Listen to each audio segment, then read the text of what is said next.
as Congressman Camp just said, we went from a $3 billion budget gap to a surplus and put money aside. How am I going to do that at the federal level?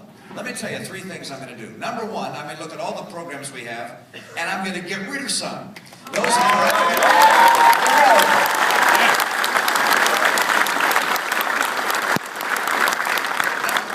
Number 1 on the list, Obamacare. We're getting rid of that.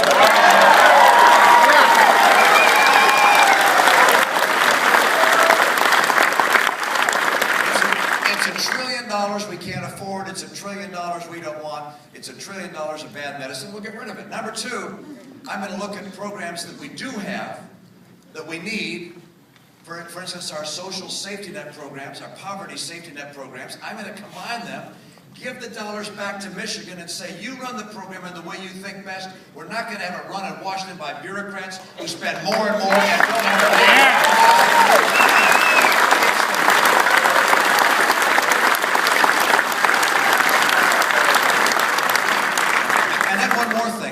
Of the government that remains, I'm going to cut employment by about 10% through attrition.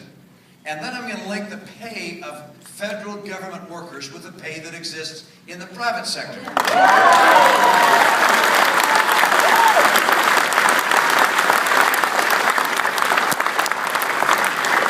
you got a president who's comfortable with massive debts, and I'm not. I'm going to make sure we finally balance our budget. There are other differences. You got a president who, when it comes to jobs, doesn't seem to understand how it is jobs are created. Maybe because he's never worked in the private sector. See, I'm convinced that to create jobs, it helps who had a job, and I have. And so I look at what he's doing and I say, Mr. President, you're getting it all wrong. He has more than doubled the number of regulations, the rate of regulation he's adding to our nation. And by the way, big business can handle regulation.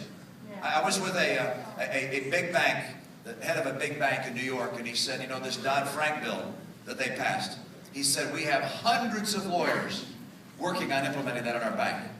There are not a lot of local banks that have hundreds of lawyers. And so small banks have been hurt by this regulation. Small business across this country, not just with Dodd-Frank, but with